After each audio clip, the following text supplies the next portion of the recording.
Homecoming hasn't been quite what LeBron expected when he returned to play for the Cavs. Since coming to Cleveland, the Cavs are 19-20. James missed 8 games, the longest stretch of his career, and no team has ever won the championship after being at or under 500 this late in the season. Was the decision 2.0 a mistake? Right now, we welcome in ESPN NBA analyst to the stars, Tim Legler. Timmy!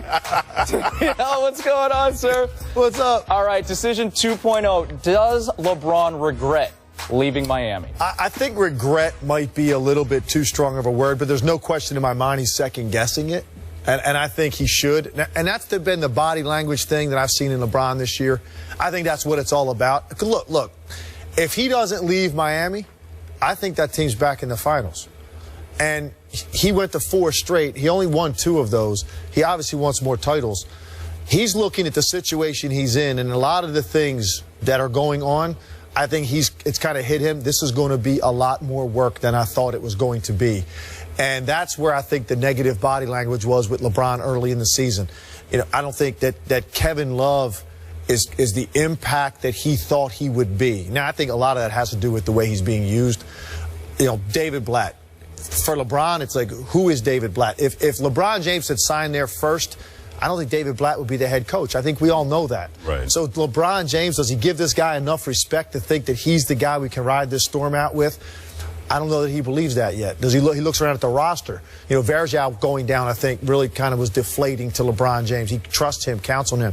So there's a lot of stuff swirling around in his head right now, wondering, man, should I have stayed? Did we have a couple more title runs in us in Miami? Because this is not going to be easy with what we have right here in Cleveland. Did you see that Christmas game and the way he was all lovey-dovey with everybody from Miami? He's never been like that with the folks in Cleveland since he's gotten back. I mean, I was at that game, okay? I was there on the floor watching all the stuff going on pre-game and post-game, and he was interacting far more with the people from Miami and that organization than his guys on his own roster. And I think Tim's right. I think he sees Kevin Love and he says, man, maybe I underestimated what Chris Bosh brought to the table, especially on the defensive end of the floor.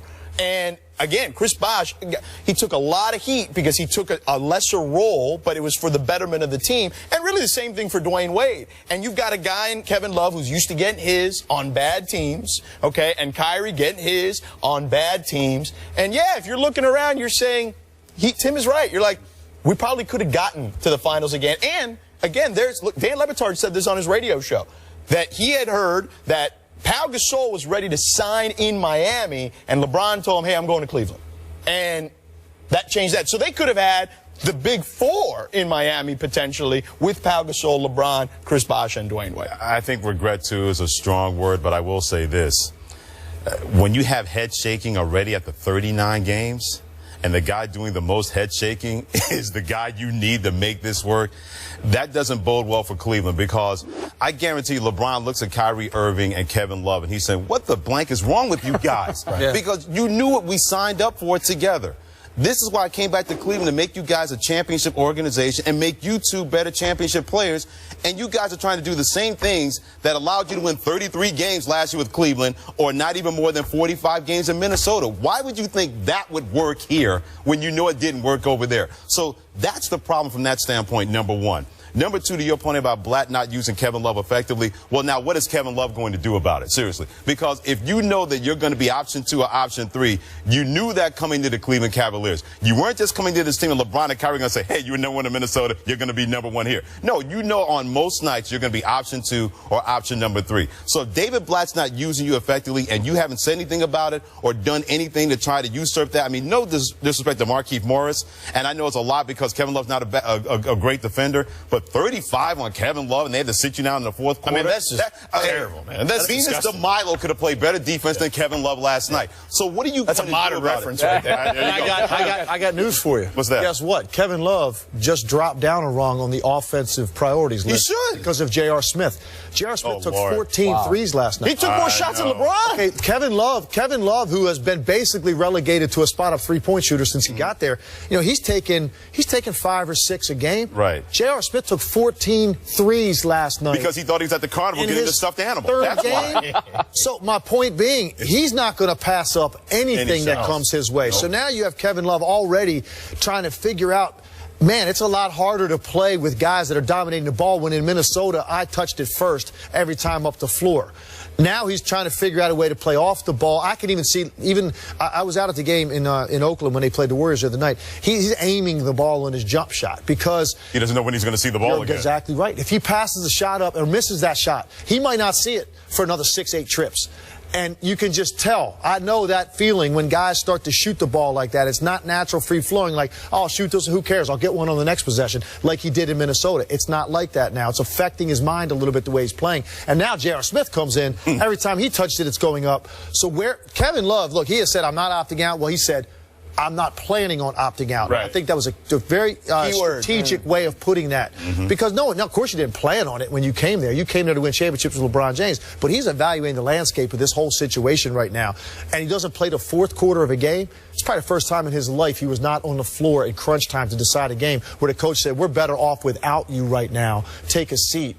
All these things, man, are, as an athlete, they're echoing in his mind right now. Well, this relationship with Black can't be great after what happened last night. To further your point, this isn't even the first time he's been benched in the fourth quarter. And then, here's the thing. I've read the stories out of Cleveland that he's been pouting or whatnot, this, that, and the other. When I was at that Christmas game, I mean, Legs, I saw him. Freddie, Kerry, I saw him.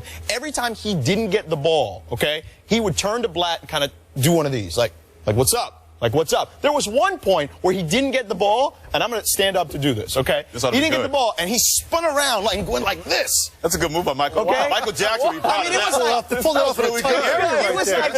was like a 6-year-old kid not getting the ball. You know what I mean? Like, that's what it felt like. And I was just sitting there going like, man, there is some serious issues going on there in Cleveland with Kevin Love. And you know what? To his credit, ever since the preseason when he said he wasn't getting the ball in the right places, he said all the right things. So I'll give him credit for that. But, yeah, that thing is not ending well.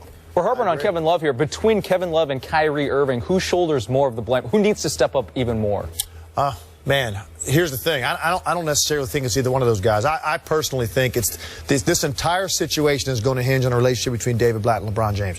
If LeBron James can develop the type of respect and trust in his coach, other guys are going to fall in line, and I think they can figure out how to make this work because Kevin Love doesn't have a choice right now about what his production is going to be. He doesn't. He's not involved offensively. Look at his free throw numbers, career low. Offensive rebounding numbers, career low. Why? Because he's basically become a really, really well-paid Mike Miller. That's who he's playing like. I mean, he's obviously a much better rebounder than that. But offensively, that's what his role is on this team. He doesn't get pick and pops. He gets rare post touches. The ball doesn't come to him at the high post to initiate the offense with his dribble handoff game the way he did in Minnesota. He basically has to wait for the ball to come to him out of double teams or penetration. So I don't put as much of this in Kevin Love's lap. Like, man, you're not as good as we thought. He doesn't really have an opportunity with two guys that dominate the basketball and do what they want with it. Kyrie Irving is playing more like he did before LeBron got there. But even look at last night down the stretch of that game. Kyrie Irving stood and watched. And they went 3 minutes from the 3:50 mark to the 50-second mark without a point. While Phoenix gets 9 free throws in a layup, they're shooting a bunch of jump shots late in the shot clock because LeBron James is holding the ball the entire possession. So they have a lot to figure out, and I put it on LeBron and Blatt to do that. The two of those guys need to figure this out more so than Kyrie or Kevin Love making more adjustments. What's the likelihood, let's say if this continues for argument's sake, let's say Cleveland wins 42 games, no more than 45. Then what is it going to be? So in other words, in the East, you're talking about a 3 seed. No, I'm just not this year. Not this year. I'm just kidding. Last year, yes. This year, no. 6 seed is a very good chance they lose in the first round. Right, exactly. What's going to happen with David Blatt? Because there's no way. I know if I'm Dan Gilbert, and there's no need to try to have a situation to see if it can be fixed when you can just cut it off right away and find an experienced coach because maybe this guy won't be able to figure out the NBA team. Well, I've said it now for probably 2 to 3 weeks that to me, and I hate to say this, but I think David Blatt's almost like dead man walking right now. I don't see a way, envision any scenario in which he is there next year.